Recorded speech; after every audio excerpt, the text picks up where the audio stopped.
comes the devil. Oh, here comes the devil. Oh, here comes the devil. Oh, the devil with the devil, says I. Shh, look out for the devil.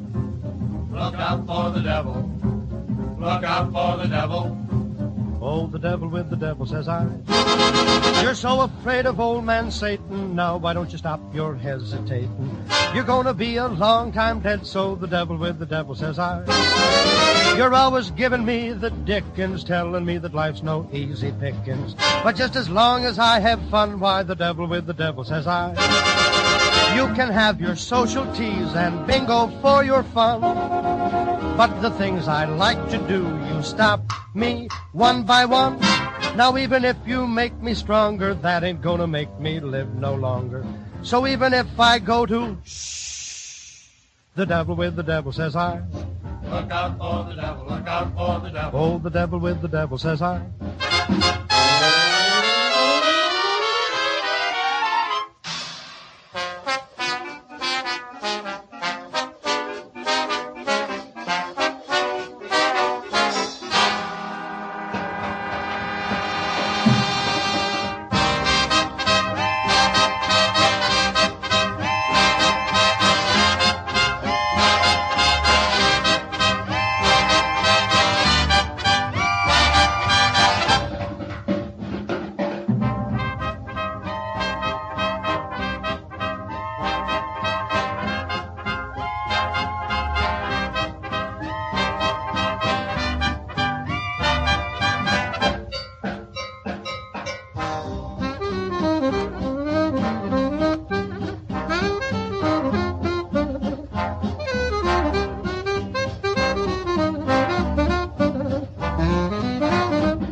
Ladies and gentlemen, Leo and Christy for the Leo Zagami Show.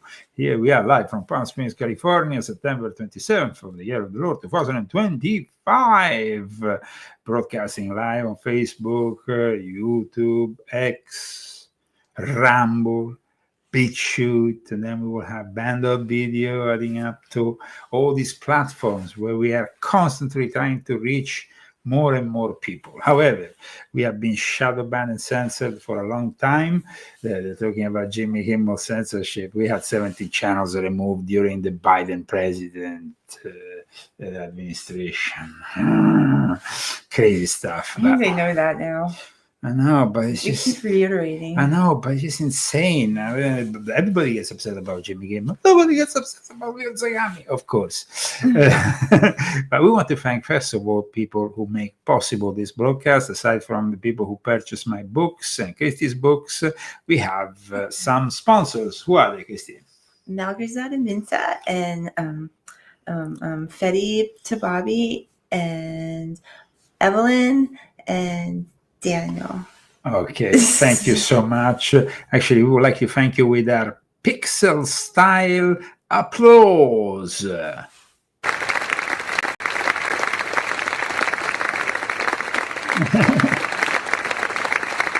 Thank you, guys. And if you want to help us out, you can do it through GoFundMe or through Cash App. I will put a GoFundMe here because it's very important, the GoFundMe. And then we have also Cash App handle present at leozagami.com for all those people who can also find the latest Leo Zagami articles. I know there hasn't been much the last week or so because I've been very busy. I'm preparing a new book, guys, and I want this book to come out as soon as possible. I think the world needs a new Zagami book to put some clarity. What can you do? You always need a new book. Okay, so welcome to the show. And today the topic was requested for my proofs are. Yes. I was just like uneven. Okay, that's fine. I don't know what's wrong with this thing. Okay, all right. In any ruffled it case, up. okay, ruffle it up. In any case, today we are talking about the secret connections between Freemasonry, Mormons, the CIA, and the Jesuits. It's been a long time coming, this show, because the Mormons have always been in and out of my life. I always had these Mormons interested somehow in my work. One of them proposed me to go and live in Canada before we moved here. You remember, he had some private jet company. Who was that? It was a Mormon who had recorded this interview and was never broadcast anywhere aside from probably the headquarters of the Mormons in Salt Lake City or somewhere around there. But that was their proposal. Then the Mormons in 2019 finally established their biggest temple in continental Europe. The other temple, the biggest temple in Europe, is of course in England, which has been another important place for the Mormons since their creation. But this temple in Rome was of course something to do with what? Something to do with their legacy of the Jesuits and the Mormons being friends for a very, very long time. And in fact, today we're going to discuss all these secret connections also with Freemasonry, because Joseph Smith, the founder, became himself a Freemason, aside from being the mayor of this town, where he also created a legion, a military legion in defense of the Mormons, who had been persecuted. The Mormons had been persecuted, and so they fled Missouri and ended up in Illinois, in a place that would be called by its founder, who was, of course, also the founder of the Church of Jesus Christ of Latter-day Saints, Navajo, Illinois. This was the place where basically this gentleman, Joseph Smith, renamed this place that was called Commerce in 1840, Navajo. And he believed actually the Indians were the lost tribe of Israel. Then that's why they became so involved in the study of DNA. They have the biggest data center of DNA in the world, but in the end they actually proved wrong what was written in the Book of Mormon. Yeah, because one thing, Casey, you have to understand, the Mormons are not really considered Christians by most denominations, because aside from believing in the Old Testament and New Testament, they believe in this Book of Mormon. So we need to explain this whole thing that leads us inevitably to a gentleman, a handsome gentleman by the name of Joseph Smith, who was very charismatic and managed to really pull off something that is out of this world, because we're talking about a religion that is also very much connected with the CIA. Yeah, they like to recruit the Mormons, because the Mormons know a lot of languages, dedicate at least 1 year of their life to their mission. After high school, they are obliged to do 1 year, door to door, but their door-to-door activity is followed also by the study of language. And so they are very much into proselytism, into recruiting other people into this religion. They are very good sellers. So it's going to be an interesting episode. I want to start, of course, also citing some material from Occult Theocracy of Edith Starr Miller, which talks about them and explains also what Joseph Smith did. But there was also another guy, Brigham Young, I guess some relative of mine. In any case, he was the guy who was very connected with Joseph Smith. His left-hand guy, his, how you say, his main support. Right-hand man, sorry. Okay, left-hand guy. Okay. And he was the one who arrived in Utah. And he was the one who eventually would become the first governor of this new state once the Congress finally recognized this new state. But who gave them the maps? It was a Jesuit priest, a Vatican representative by the name of Pierre de Smet, who actually, before Young headed west to Utah, he got this connection with the Jesuits, who had the maps of all the territories. The Jesuits are the ones who knew everything about the United States before everybody else. And this Brigham Young was also an acquaintance of none other than Albert Pike. Yes, the guy who wrote this mega book, this enormous book, The Morals and Dogmas of Freemasonry, was also connected to one of the leading figures of the Mormons. So it's going to be a very interesting episode, guys, because first of all, we need to understand the connection with Freemasonry. Here we have a guy called Joseph Smith, whose father was a Master Mason, whose brother was called Hiram.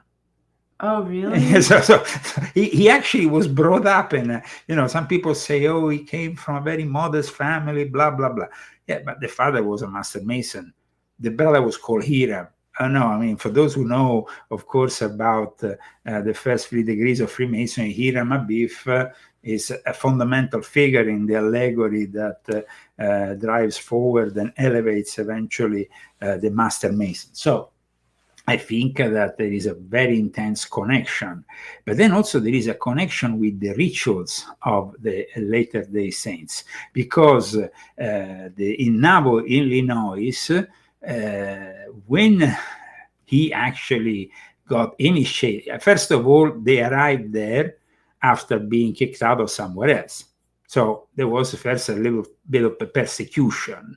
Joseph Smith is a very charismatic guy who understood that if you get these people to believe they are almost like the Israelites, and then you can promise them a land, and then you get to that land, and that land is Utah. And these days, everybody knows that the Mormons are in charge, basically, of Utah. Strangely enough, we had the tragic experience of the assassination of Charlie Kirk recently in Utah, but in a state university that didn't have a religious background, strangely enough, but there is a lot of connections with the CIA.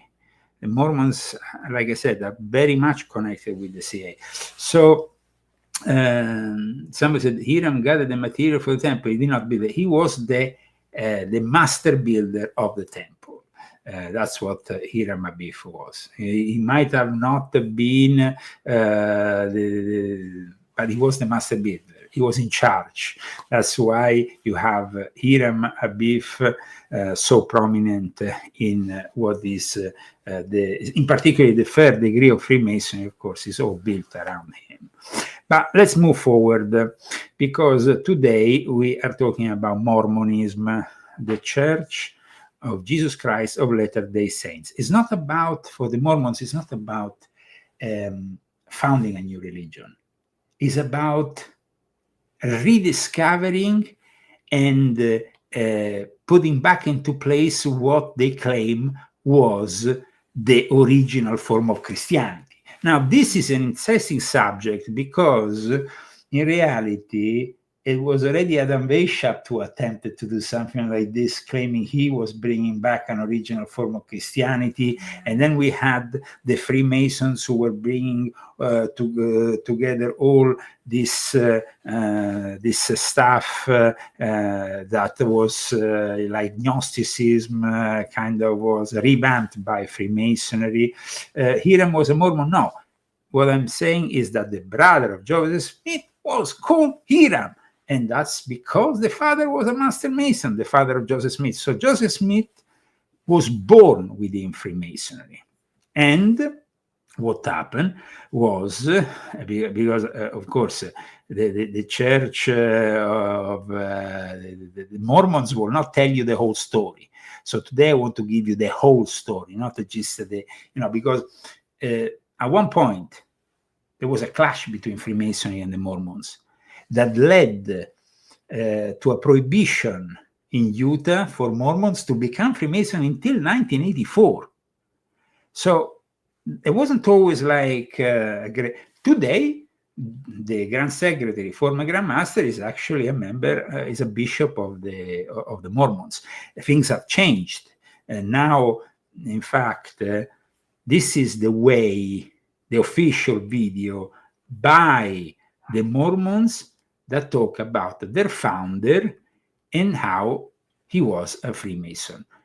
It's, let's say, correct, but it omits some things that happened, which we will clear after the video. Joseph Smith a Mason? And if so, what connection does it have to temple worship practiced by members of the Church of Jesus Christ of Latter-day Saints? Well, there could be some confusion between the similarities with and the differences between Masonic ritual and the way Latter-day Saints worship in the temple of the Lord. Let's explain. The term Mason or Masonry refers to Freemasonry, a worldwide network of fraternal organizations dating back hundreds of years that promotes morality and service to others. And yes, Joseph Smith, the founder of the Church of Jesus Christ of Latter-day Saints, was a Freemason. Joseph Smith's brother Hiram was also a Mason and a member of a lodge in Palmyra, New York. And their father, Joseph Smith Sr., was also known to be a Master Mason in Canandaigua, New York, as early as 1818. While prophet and president of the church, Joseph joined the Masonic Lodge in Nauvoo, Illinois on March 15, 1842, rising to the level of Master Mason just a day later under the recognized authority of the Grand Master of Illinois. Masonry wasn't new to the thousands of Latter-day Saint converts already living in and around Nauvoo at the time. Although new to the faith, some members of the church, even those within the ranks of church leadership, were already Masons.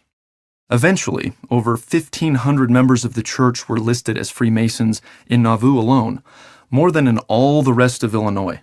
In town At the time, the rest of Illinois counted more or less 500 Masons.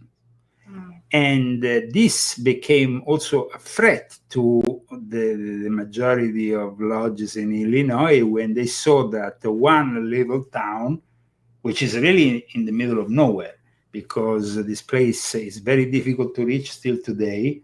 It's not really well known like Chicago or other important cities of Illinois. And so that's why they forbid what is usually a tradition in Freemasonry, that you could have intervisitations. And at one point, like I will explain in a little while, they actually took away the charter and the regularity, so they were left in an irregular position, with their lodges being deemed all irregular. across early America, many elected officials were Masons. President George Washington, Benjamin Franklin, and many signers of the Declaration of Independence were also Masons. In the years prior to becoming a Mason, Joseph Smith had received instruction from God, revelations about eternal promises which God desired to make with church members. These promises are often called covenants. Some of these covenants, along with instruction about the purpose of life, are presented to members of the church in a ceremony called the endowment, held in holy temples. So, does the temple endowment ceremony borrow from Masonic ritual? At the time, Latter-day Saints in Nauvoo who experienced both Masonic rites and the temple endowment did notice some common characteristics between the two ceremonies, specifically the common methods of presentation and clothing of the participants. This is very important because at that time, so many Mormons were also Masons, and so they went from the temple, which is basically their church, to the Masonic temple, and they could really see that there were similarities, because what Joseph Smith had done was simply to keep that modality in which you go through an initiation and you're showed symbols, you are given certain how you can say, I mean, you have went through the Masonic initiation, Christy, so you know how it works. Yeah. You have, of course, the apprentice, you have the fellowcraft, you have the Master Masons, which are all connected also to part of the body in which the oath, the threat that your heart will beat, all that stuff. Yeah. Now, the same thing happens with the ceremony of endowment of the Mormons. So I would like Christy to go through what is an account of this ceremony of endowment, because in a way, Masonry was always popular with the Mormons, until though Joseph Smith claimed that an angel of the Lord had brought him the lost key of several degrees, enabling to progress further than the highest Mason.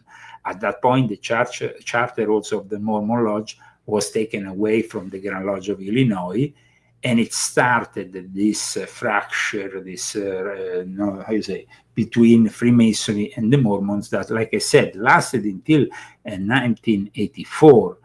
When in 1890 the federal authorities went after the polygamists, all the federal agents who were there to investigate the Mormons' practice, which is illegal, of polygamy, they were actually Freemasons, these federal authorities. So Freemasonry became practice in Utah, especially only between the feds, let's say, who were going after the polygamists. Now, this is a religious non-Christian sect. Most Christian religions, denominations don't recognize them. Now, things have changed in the last few years. I'm going to show also the images of Pope Francis receiving the president of the Mormons in March 2019. Joseph Smith was somebody who had, from very tender age, when he was like a teenager, started to have these visions and started to put together the idea, thanks to the angel Moroni. Now, this angel Moroni will reappear then in the Book of Mormons as one of the prophets who actually authored the book, the prophet Moroni. Was he a moron? No, maybe that is where it comes from. Are you a moron? No, I don't want to offend, of course, anybody here.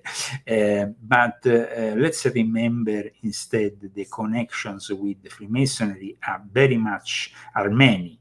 In fact, there is also a parallel between this mysterious Book of Mormons and how it's translated from this. I will tell you the whole story, but there is also some parallels. For example, like Blanca draw a parallel between the story and the gold plates that apparently Joseph Smith translated from this Reformed Egyptian. But nobody really knows much about this Reformed Egyptian. Now, I want to be very methodic so we don't get lost into the whole thing. But the fact that the Smith and his followers founded this new city of Navajo, and that he had these powers granted. He basically had unlimited civil power as the mayor. He was the head of the religion. What year was this? We were here in the 1840s. Okay. The temple, which eventually will be burned and will be rebuilt, and it's now actually been finished in 2002, and it's very popular amongst the Mormons who go there in pilgrimage. On April 6, 1841, the foundation of this temple, which I'm going to show you is very impressive, were laid, and the city continued to grow in prosperity and size in a place, like I said, a little bit out of the classical roots. And together with Joseph Smith, the other important figure is Brigham Young, born in 1801, who died in 1877. It's very interesting, though, that Smith instead, Joseph Smith, is born in 1805, because 1805, like many people know in Freemasonry, was the year in which the ancient and accepted Scottish Rite was established. It's maybe a coincidence, of course, but the interesting thing is that Joseph Smith, in reality, in Illinois, didn't have access to any rights at the time. Some say because it was still the early days. However, we know that the Supreme Council that then spread the ancient ancestral Scottish Rite spread rather quickly.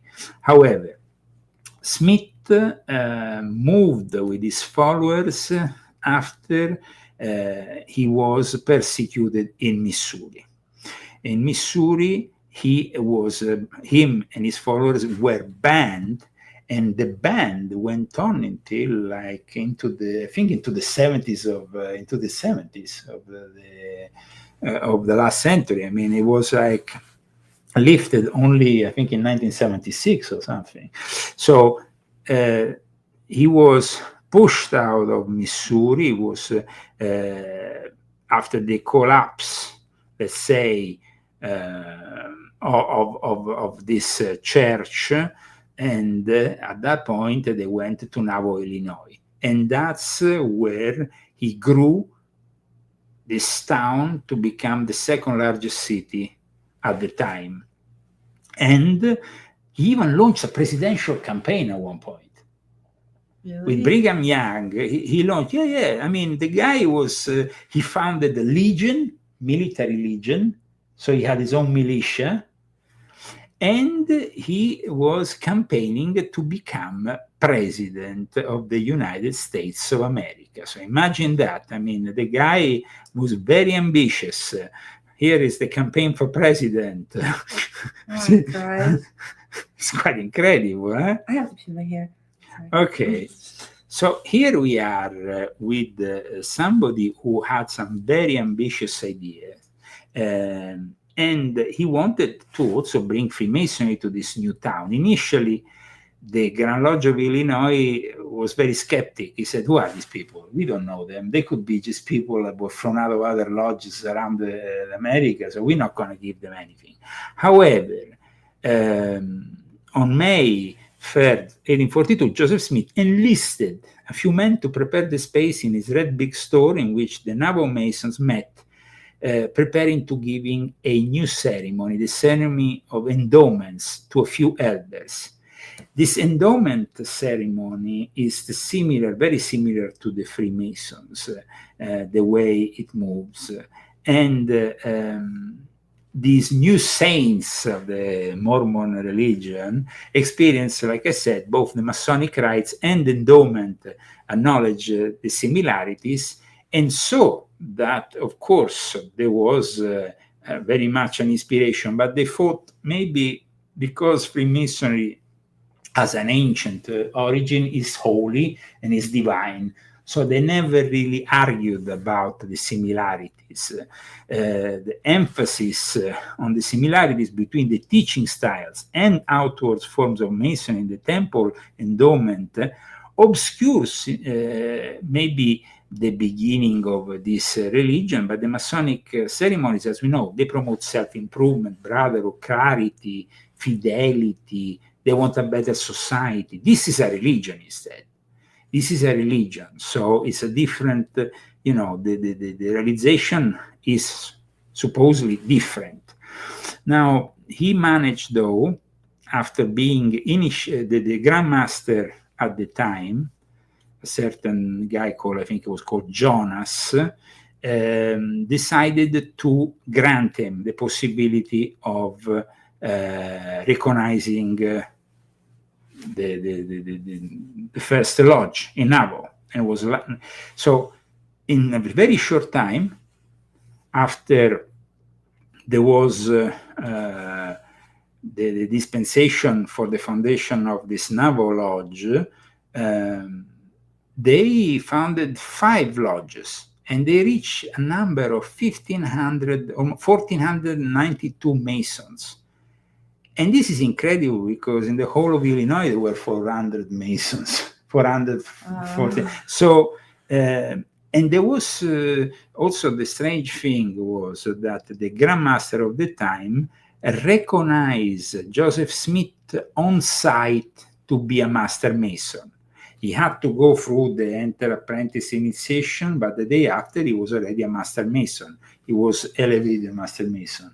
So it was very quick. Now, I know a lot of people will think this is unusual, and it is unusual, but at the time it wasn't completely unusual that you were made a Mason on site, raised to the 3rd degree on site by the Grand Master Jonas of the Grand Lodge of Illinois. And at that point, like I said, there was Naval Lodge founded, Elm Lodge, Knee Lodge, Rising Sun Lodge, Keokuk Lodge. There were 5 lodges, and there was definitely a lot of Masons in this little town that was starting to. Then there was the first problems. For example, Rising Sun Lodge was suspended because of a refusal to pay dues to the Grand Lodge, and that is deemed, of course, irregular. Then there was, though, the connection, like I said, to Joseph Smith teachings that were starting to become way too invasive. So I think that in the end, they had to, the Grand Lodge of Illinois decided that they will withdrew the recognition to all the lodges in Navajo. And like I said, it started a process. Today things have changed. They have changed a lot. And in fact, I'm going to show you a video that is an interview to the bishop, a bishop from the Mormons, from the Church of Latter-day Saints, who was a Grand Master and now is a Grand Secretary.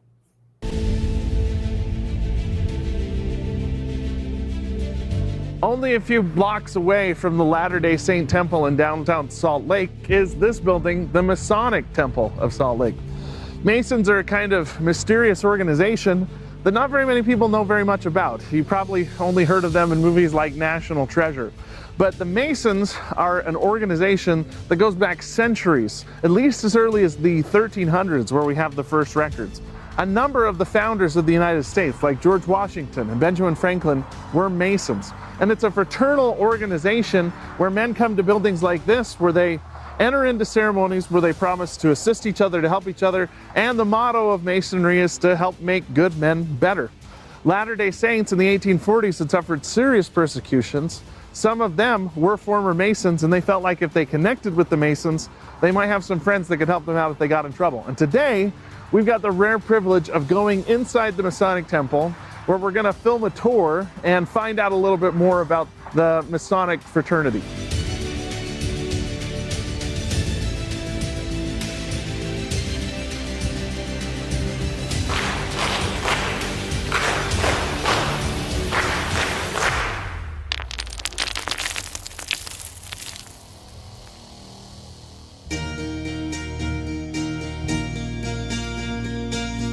We're here in Nauvoo, Illinois, where one of the most striking buildings on Main Street is this building, which is today called the Cultural Hall.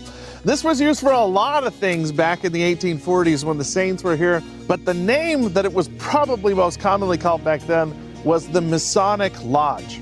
Question is, why were the Masons here? What's their tie to the church? And how did the church's involvement with the Masons affect the development of church teachings and practice?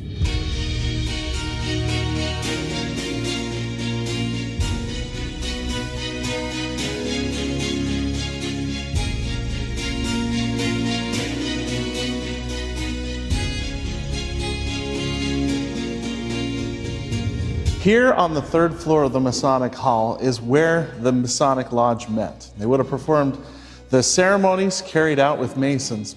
And because of the timing, Joseph Smith is inducted as a Mason in early 1842.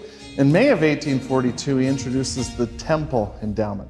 But there are some parallels between the Latter-day Saint endowment ceremony and the Masonic ceremony. So we're going to take a few minutes and explore those parallels, how they came from, how we explain them, and how the Masons may have influenced the development of Latter-day Saint temple practice.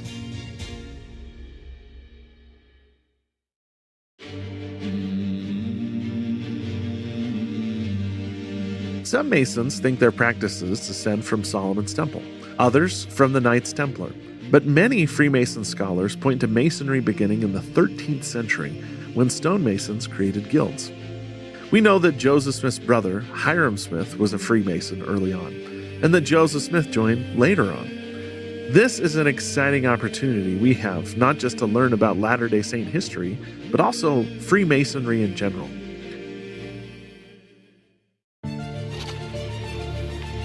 Hi, Lon. Casey, welcome to the Salt Lake Masonic Temple. Today we're touring with Lon Tibbetts. Lon has been a Grand Master and is currently a Grand Secretary. He's also served in the church as a bishop, and he regularly gives tours in the Masonic Temple. We are exploring a little bit about the connection between Latter-day Saints and Freemasons, and I understand you're both. I am, that's true. You're a member of the church, and you're a member of this Masonic Lodge. Yes, And you give tours all the time, and you're going to show us through. I am. Okay, we'll lead the way. We're excited. This is the Grand Hall. The Grand Hall. We don't hold meetings here. It's kind of a foyer, if you will. The pictures in this room are the pictures of men or women who have held national or international presidencies of Masonic bodies. Okay. How long have these women's organizations been around? It's more than 100 years, but I don't know how much more than that. So we do call them appendant bodies or concordant bodies. Mm-hmm. No, Freemasonry itself is really the first 3 degrees in a lodge. So, Freemasonry, like the Grand Secretary, former Grand Master said, is the 3 degrees that culminate in the Master Mason degree. And like I stated at the beginning, there were some clear connections that Joseph Smith had. His father, Master Mason, his brother even called Hiram Abiff. These days, since 1984, Freemasonry doesn't prohibit the entrance of members of the Mormons in Freemasonry, and the Church of Latter-day Saints, the Mormons, doesn't prohibit its members to join Freemasonry. But things were different at the time of Joseph Smith.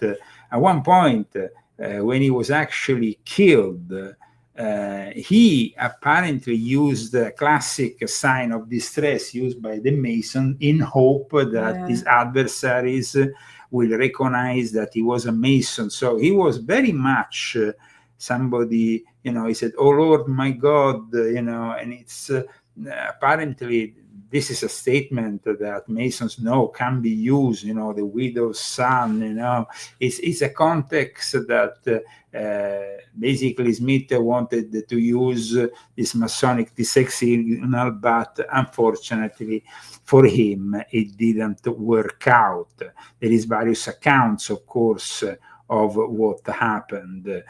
Some other important members of the Church of Jesus Christ of Latter-day Saints survived, other instead didn't. And Joseph and Hiram, youngest brother Samuel Harrison Smith, had come to visit the same day, and they evaded the capture from a group of attackers. There was definitely a lot going on because, yes, he had arrived in Illinois, but after he had fled another state where he had already created with his whole religion already some problems. Now, for those who don't know the history of Mormonism, and it's very important, I think, to explain that the origins of it, which we can find between Utah, of course, and also in 1877, half of the 140,000 Latter-day Saints in Utah were of British origin, because it was prevalently from Great Britain, where today we have, in fact, the biggest temple in Europe.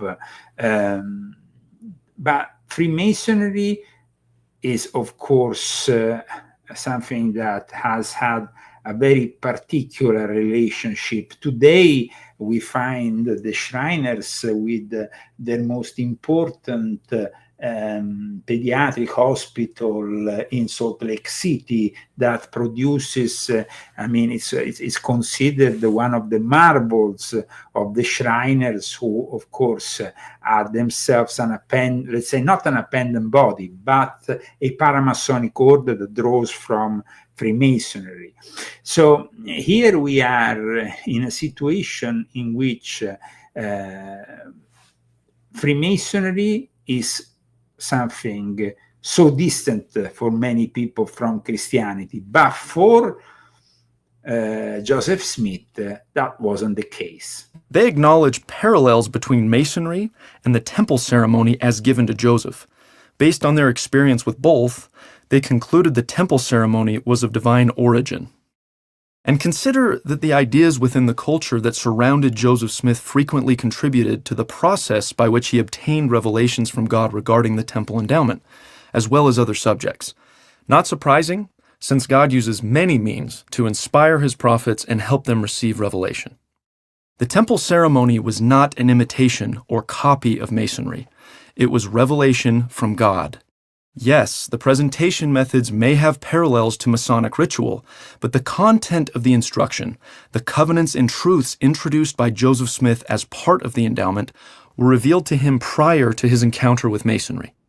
Okay, now it was revealed, he said, prior to his encounter with Freemasonry. But the following, which I'm going to get my wife to read, is a description of a Mormon ceremony, the endowment, printed in the Rosicrucian, a publication, in an article entitled Ancient and Modern Mysteries by Most Worshipful Frate Robert Wentworth Little, a very important figure within English, the English Rosicrucian rebirth and the Società Rosicruciana in Anglia. Please, Christine. The converts are then required to purchase white linen garments, which are furnished by the high deacon. They are then conducted to the temple, ushered into a private room, and commanded to undress for the inspection of the presiding elder.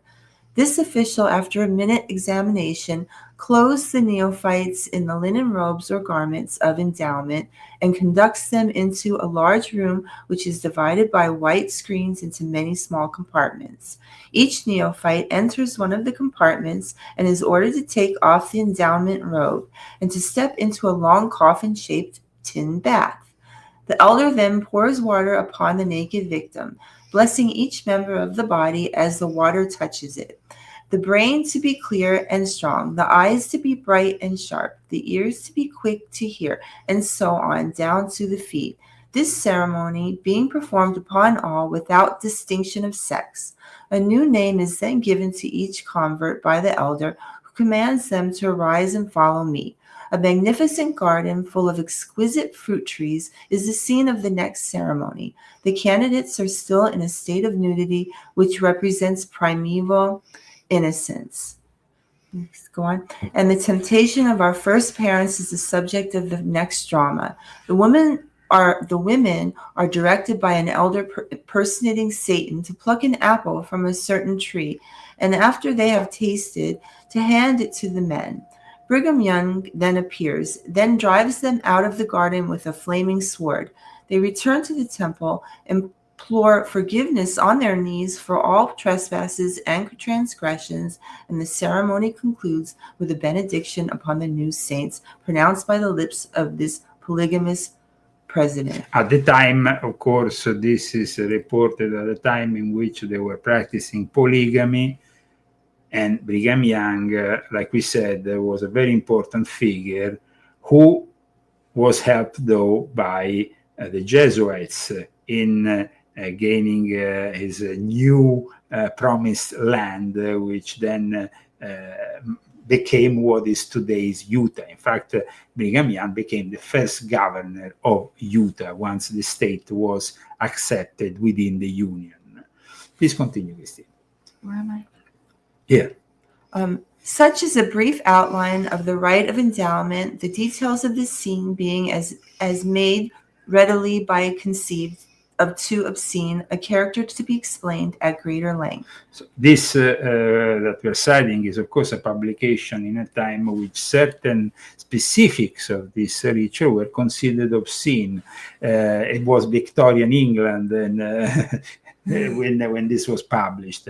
Now, Brigham Young was succeeded by John Taylor, another Englishman, actually an Englishman and a Freemason, and then there were a series of other apostolic successors. About Mormonism and Masonry, Blanchard, who was a popular Masonic writer, makes the following remark: the two institutions are morally and legally the same. The Mormon dogma is universality, materialism, and pantheism. It blends Judaism and Christianity, aiming at a progressive universal religion while seeking to unite itself, all faiths, and the cult of every people on earth. That's why maybe now the late Pope Francis started the process of the one world religion in 2019. Yeah. He actually received in the Vatican for the first time the president of the Mormons, and this is the amazing testimony of this historical moment. Pleased to meet you. This is how Russell M. Nelson, the president of the Church of Jesus Christ of Latter-day Saints, greeted Pope Francis. He and other Mormon leaders met the Pope on the occasion of the dedication of their temple in Rome, Italy. It was a never-before-seen meeting of its kind that strove to highlight similarities instead of differences. So that's one of the many things that we share in common with you. The leaders didn't come empty-handed. They brought a porcelain model of an original sculpture. The gift we have is from Spain, as done by a Danish sculptor who came to Italy to learn how to do sculpture. They also gave the Pope their official piece stressing the purpose and importance of family. The leaders then showed Pope Francis their new temple, the first Mormon temple in the city. We have a temple. Abbiamo un tempio. And housing. So that's why we're here. We're very honored to meet with you. The Pope concluded the meeting giving them the 2019 medallions as a token of his appreciation. There are 16 million Mormons in the world. The Vatican does not exactly consider it a Christian denomination such as Catholic, Orthodox, or Protestant because they have a different concept of baptism and have the Book of Mormon instead of the Bible.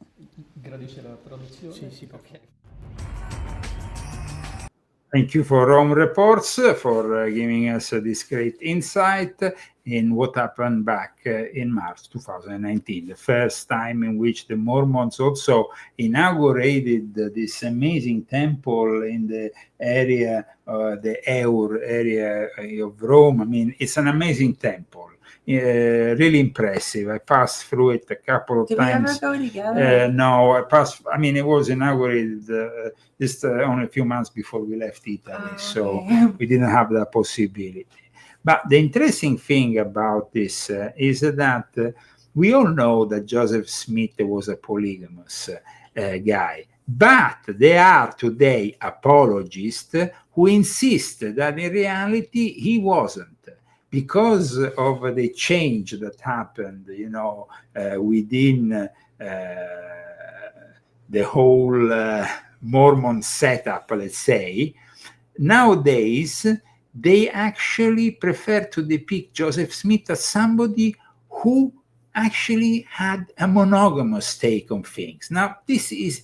I love the way they switch it all around. Yes, in fact, check this out. They even have a guy who explains it. The prophet Jacob in the Book of Mormon unequivocally condemned those using the scriptures to justify polygamy. For behold, thus saith the Lord, this people begin to wax in iniquity.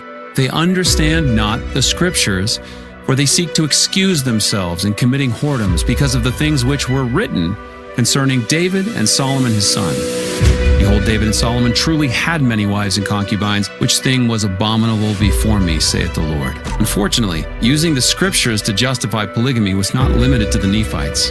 Many Christian writers, such as Martin Luther, John Milton, James Bowell, Johann Lyser, and Reverend Martin Madonna, and many others, have all cited the Bible for their arguments in support of polygamy.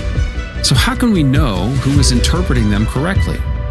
You might be surprised to learn in today's episode how the earliest known copy of the Book of Deuteronomy, found among the Dead Sea Scrolls of Qumran, has shed new light on our understanding of biblical polygamy.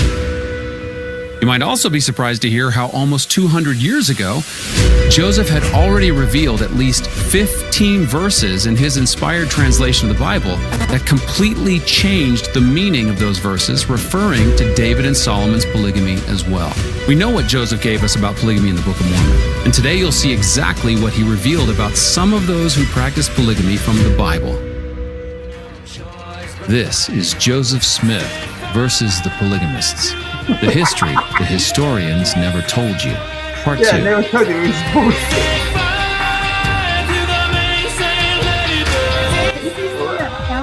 I mean, yes, of course, but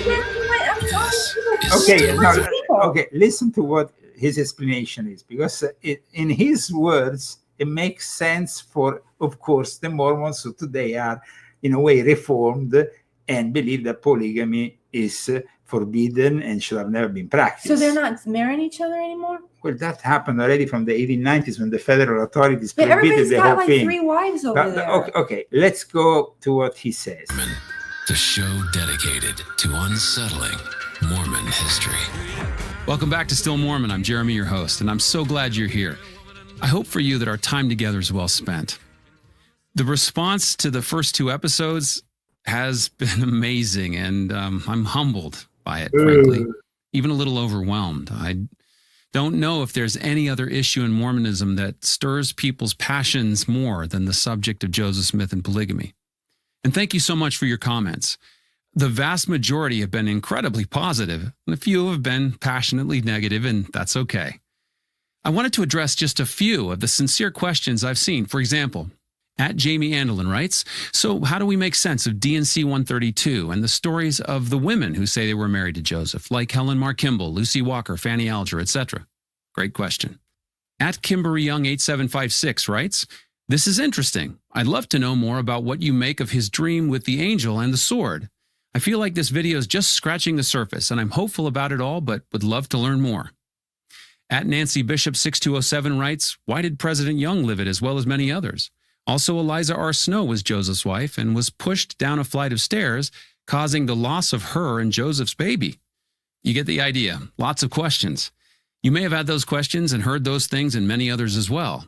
I want to reiterate what I said in the pilot episode. I designed this show as a masterclass on the topic of Joseph and polygamy, a place to answer all of those questions. My goal is to methodically take you through this subject piece by piece, and that's why we're starting with what happened during Joseph's lifetime. Without that foundation, you can't understand what happens long after his death. I really do understand that people want all of the answers right now, but unfortunately, when it comes to this subject, it's going to take some time. Okay, but tell us. It can't be done in a single episode, and I'm asking for your patience. Okay, I hope you'll stick with me because there are so many misconceptions, false conclusions, and just plain bad information, like Emma throwing Eliza Snow down a flight of stairs, causing her to miscarry. Ridiculously bad information like that, and so many other things that we'll have to sort through. But we can do this. It's a complicated subject, but I'm going to boil it all down to the key arguments, which, when all of the evidence is laid out, are actually quite understandable and answer those tough questions that so many of you have. Like, for example, the many questions about the alleged wives. I'll address all of them in later episodes. And you'll see for yourself that when you look closely at that evidence, the vast majority of what is believed about the purported wives comes primarily from what just 8 women who claimed to be Joseph's wives said in stories they told decades after his death. We should ask, are those stories credible? Questions about the alleged revelation on plural marriage, now DNC 132. I will show that Joseph specifically denied receiving a revelation on polygamy during his lifetime, as did Hiram and his wife Emma, and that despite emphatic claims that have been made, there is no credible contemporary evidence to connect Joseph to this purported revelation. Okay, I mean, I know that you want to rewrite history. I know that the Mormons now want to not be polygamists anymore. But really, guys, it's just how that works. I mean, it's just like whatever. The Mormons are also, because of their discipline, because they know their languages, being recruited in massive numbers to join the CIA. Because the CIA is really super evil. You were seeing that the other day. Well, or was that the FBI, or is it both? But let's see what this guy says. Like you couldn't have done drugs ever. ever. Youthful experimentation, nothing. Okay. Not even weed, Okay, nothing. okay. And now it's you can't have done drugs in the last 9 months. Okay. And since weed is weed in today's Okay, context, weed is they don't even weed, ask about it anymore. Okay, Back let's when I talk got about the hired, Mormons. you couldn't be gay. And you couldn't even be like not sure if you were gay Okay. or not gay or bi or whatever. But let's You were talk like, about "Thank the you. Mormons. We'll send you a letter. This is Thank a you. CIA Get guy. out." Now that's all changed. Now the place is full of Mormons because, and the same at the FBI, because Mormons lead very straight lives for the most part, right? Polygraphs are no problem. And they speak the craziest languages because they go on their missions after high school and they'll go to, Tajikistan or, Belarus or whatever. And they learn these really difficult languages that the CIA then doesn't have to spend a year or 2 years and $500,000 teaching them how to speak. Okay, now this is one clip of interest regarding the Mormons and the CIA who have been recruited in massive number. But how did it happen? This operation that we're sending like 5 soldiers to the Missionary Training Center in Provo, Utah, and then to the Language Training Center to learn to speak a language. And then we're sending them into the field as Mormon missionaries to spy on the populace, to also establish relationships with church members there that could support clandestine and covert military operations. I remember at BYU, returned missionaries would always say, yeah, it was really tough down in Central and South America because everybody would point at us and go, oh, you're CIA kind of things. And I just thought, well, that's ridiculous. Why would they think that? You're walking around in a suit and a tie or short sleeves with a tie on, and you've got your badge on, elders so-and-so, right? And you're doing that. Why would they think you were CIA? Well, now that I fucking know. Sorry for the I swearing. know something to say about the Jehovah's Witness. In any case, we can maybe do a show on the Jehovah's Witness because it was also founded by a Freemason. And so there is Get out of here. That too? Also certain similarities. But I think that this former CIA guy really explains why they are really the best sellers, the Mormons. In the United States has the most effective telemarketers, telesales teams. No idea. Utah. The Mormons. And they are Mormon. Now, this case study is so powerful because what is the biggest challenge for most new entrepreneurs and most business owners? Selling. Because even though they believe in their product, even though they believe that it can deliver the outcome, they still feel slimy making the sale. Right. Sales is not an easy skill to just be born with. The idea of having a conversation where you know that the end goal of this conversation is for them to give you money, and you have to eventually ask them to give you money, that's a hard thing. And I can't tell you how many entrepreneurs, even seasoned CEOs, still feel guilty about selling. Yeah. Right? So we always go back to this case study of the Mormons in Utah. Well, what makes them so effective? There is a tenet in the Christian faith where God gives people spiritual gifts. And various spiritual gifts have different elements of human value to them. Some spiritual gifts make you good at caring for people. Some spiritual gifts make you good at connecting with people, etc. But the idea is, if you have something that you believe in, something that you believe would make the world a better place, something that you believe would expand the kingdom, how could you not do everything in your power to get that product out to as many people as possible? Right. And if you get the product out to those people and they buy it, how could you possibly feel guilty about it? Sure. Because clearly it's ordained that that person should have that product, just like you have been ordained to be the person who carries forward and proselytizes that product.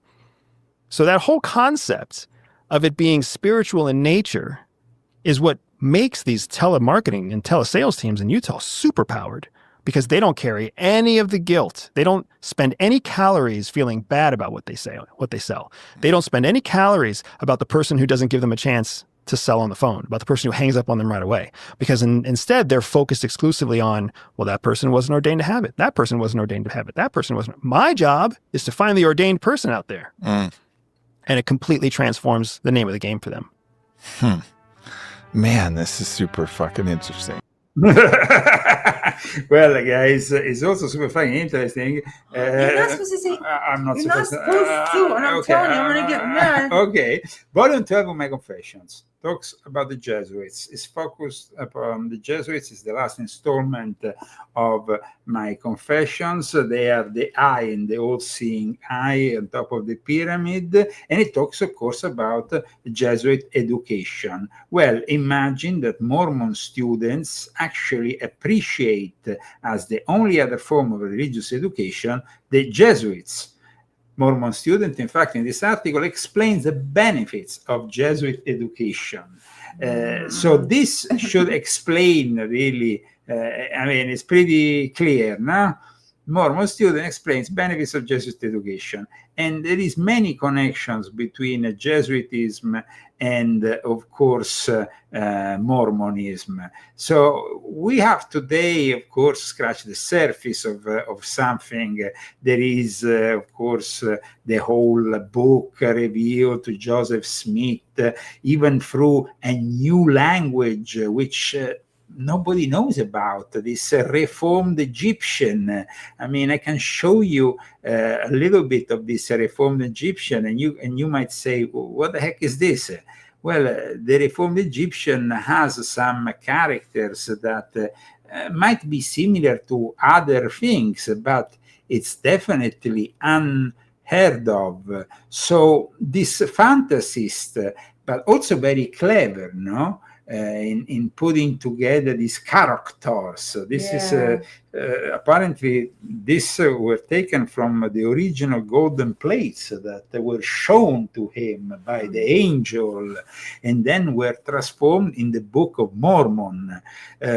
So the people would say, is there actually some element that of seance element? And I was wondering, like, yes. I was going to just ask you that. Okay, now another element within the whole, let's say, Book of Mormon is what is known also in Hebrew as Urim and Tumim, which is elements that are worn by the high priest. Let's not forget that this is a theocracy. I mean, the head of the whole community is a high priest.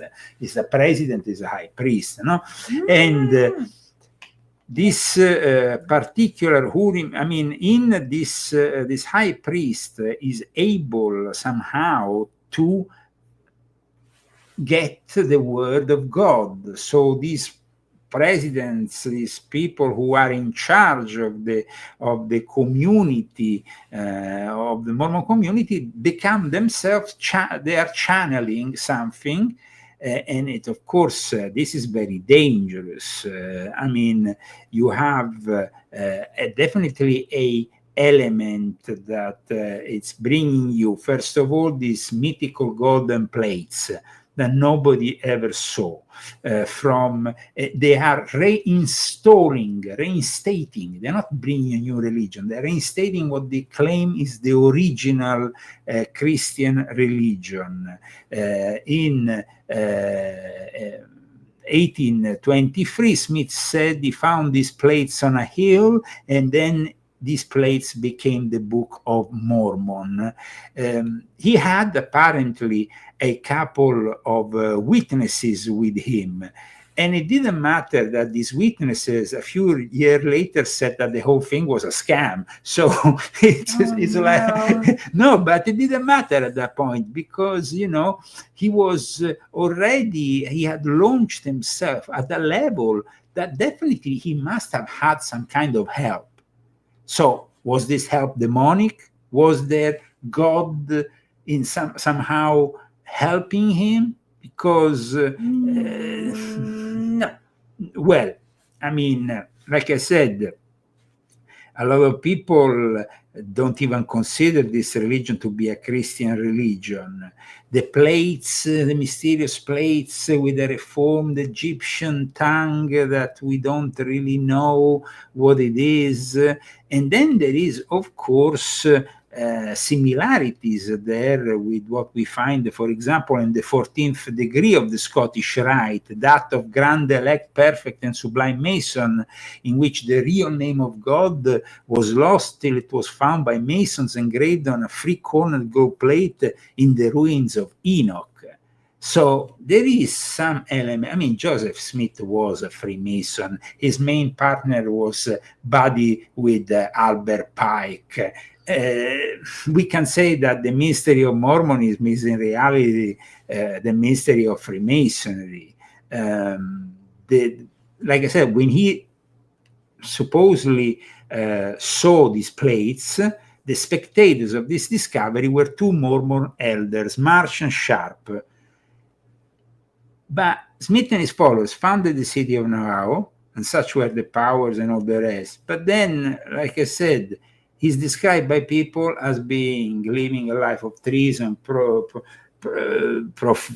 dishonesty, polygamy, spiritism, because there is also the spiritism element, and we know what spiritism brings you. It brings you in contact with the demonic. It's sad, because then you have people who maybe believe, and they are people who are obviously interested also in the work I've been doing, because they have been following my work, as you know, Christy, for many years. They came to in Arizona. They presented themselves, and Christy was quite confused because this was a traditional kind of Mormon with a couple of wives, no? At least two or three wives. I just really don't understand. I just don't. So the thing is this. I'd throw you down the stairs if you even tried something like that. Forget the other wife. No, but the thing is this. What is their interest in our work, really? Why did they came all the way from Utah to Arizona? Because where did we do the conference that time? Kingman, Arizona. And they came from Utah, something like 15 hours, no? Yeah, it's a long way. It's a long way. I hope that God in some way brings them clarity. And they were very kind. They were very kind people. I mean, I must admit one thing. They were really kind, though. Yeah, I must admit one thing. Even the guy I met before, the Canadian guy who interviewed me when I was still in Subiaco, and so, they were all very kind people. So aside from and it's rare to. I mean, honestly, it's rare to meet anybody kind, even the Christians, because everybody is so mean right now. I mean, back then, 2019, people were a little bit nicer, but I'm finding it harder and harder to find nice people now. I mean, everybody seems to be mean. So it seems that they always are in search of recruiting somebody. I think they were trying to recruit you into the Mormon. Or some about their prophet. They were trying to get you to promote their prophet. They had some other prophet. I don't know. They have all these prophets. So. Well, of course, but they also gave me a bunch of books, which I might show one day to our audience. And I don't want to be disrespectful to these people, because, like Christy said, they were very nice to us. But definitely. They're very judgy, though. Very judgy. It's very important to understand. I don't like judgy. If behind the Mormons there is also a glimpse of real Christianity, of real belief in God, I hope that they are brought to God in some way. That's it. That's the only thing I can say. The only thing you need is God. You can pray to God, and He'll come if you pray really, really hard. But you got to be closer to God than you are. So everybody's got to get closer to God. Everyone, do everything you can to get as close as you can to God, because that's the only way you're going to hear Him. So, and you're not going to hear Him; you're going to feel Him. You don't hear God. So there you go. It makes it very clear. You feel Him. And I hope that this show has brought you some clarity in regards to what the Mormons are. Like I said, we don't mean any disrespect. We just wanted to bring you, of course, the facts on the Latter-day Saint beliefs, the golden plates, their Book of Mormon, which is their sacred text of faith, their Angel Moroni, and the whole story that built a state that we all, of course, I've known recently also because it was the place where Charlie Kirk was killed, which is kind of interesting if we put it in connection with the fact that the CIA is so active in that state. And so, as there is a lot of suspicions of a deep state participation in the homicide of Charlie Kirk, but let's see. In any case, guys, continue to support our show, especially through my books. I will suggest volume 12 for what we discussed today, but also volume 11, because it's also about mind control. I mean, at the end of the day, what Joseph Smith did was to pick up certain elements of Freemasonry, which are discussed in volume 12, are also related to mind control in his ceremony of endowment. And please continue also, like our sponsors of this week. Who are our sponsors, Christy? Okay. These are the sponsors of today's show. Fetty to Bobby, and Nalgazana Minta, and Evelyn, and Daniel.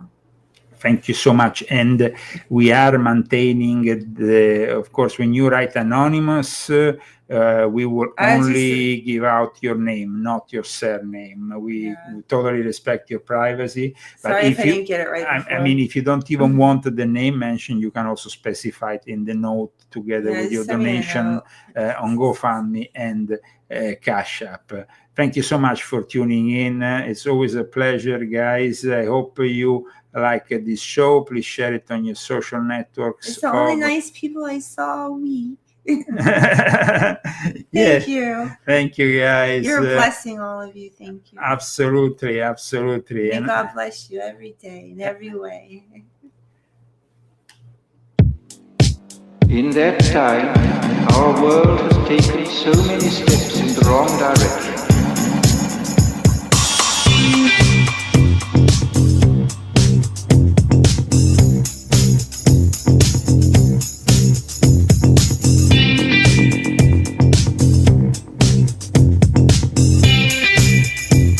In the negative utopia, science, technology, social organization. Vincenzo Viceversa, Media Evolve, this is the closing track. See you next week. Social organization.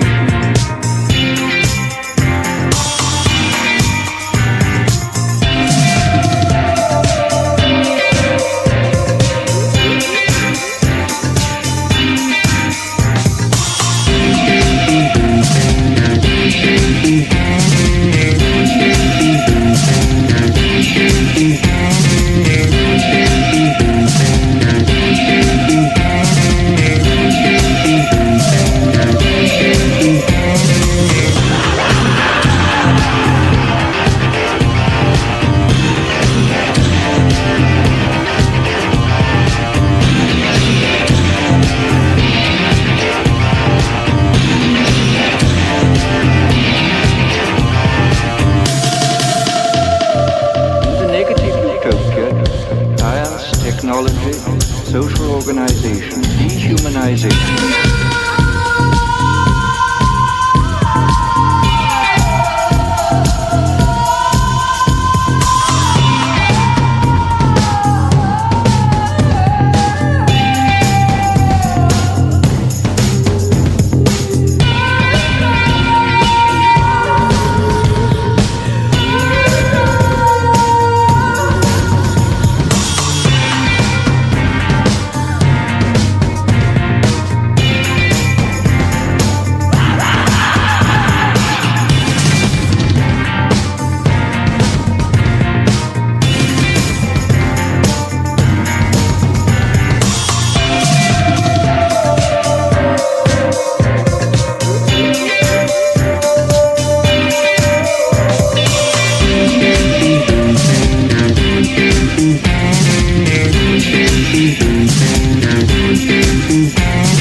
social organization.